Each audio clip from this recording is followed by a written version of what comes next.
I hope not mine. Nathan works for the U.S. Department of State in the Bureau of Information Resource Management.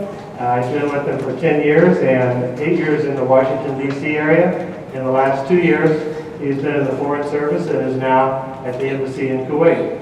So he won the prize for coming the farthest at the class reunion. So it's my pleasure to present Nathan Purcell.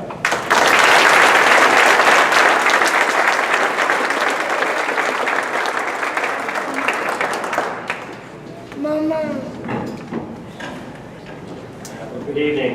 And, first, I'll start by just thanking the committee. It's definitely a huge honor to be here this evening and to be inducted, and especially an honor to be one with such great talents and such good friends, and Mike and Chris. And as Jeff mentioned, I was around that house a lot, the Morgan house. It was really neat when I heard that Jeff was also going to be going in, and the whole Morgan clan would descend on SCHS and be here to support. So that's very neat. And also, I just want to thank the committee once again. You know, I think this is such a neat thing for the town to do. When I got the word I got inducted, I keep in contact with a lot of folks from Indiana who I competed with, and I told them I'd be coming back. And a lot of their high schools, I was surprised to find, just don't do things like this. So I do want to thank the committee and the town for coming together. I think it's a really unique opportunity to come together, recognize the leaders, the coaches, and also just recognize the success of these programs. I think it's something the town should be proud of, the high school should be proud of, and I think you all do a very good job of doing this, so thank you very much.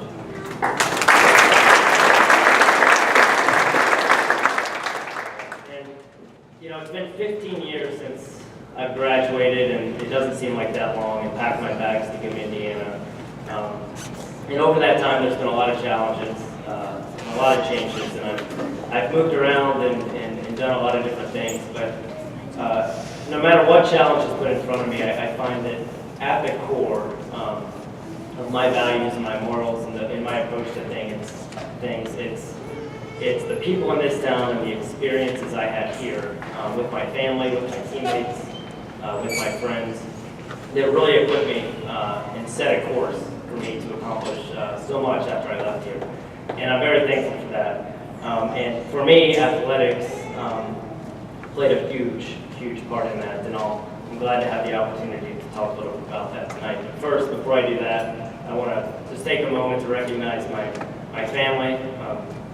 My mom sitting there. It's not very often you get an opportunity to get up in public and just publicly recognize your family, and I want to do that. My mom's able to be here.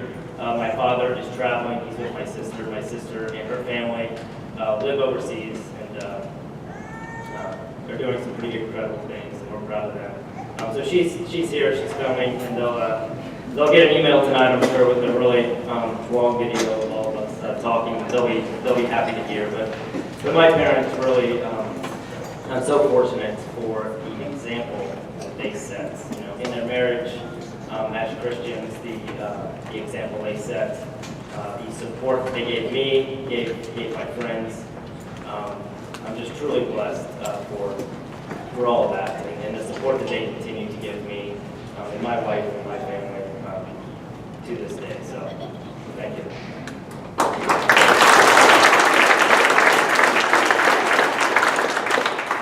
And outside of my family, I would certainly have to say that athletics as a whole provided more experiences than most things, and more relationships than most things that really shaped me as a person.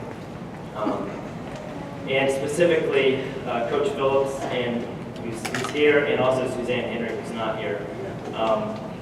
You know, Coach Phillips, he established cross-country and track programs, and they were successful long before I ever came around, PCO ever came around. They had a tradition of discipline, tradition of success, and I was just so fortunate to step into a program at a time that I did and excel.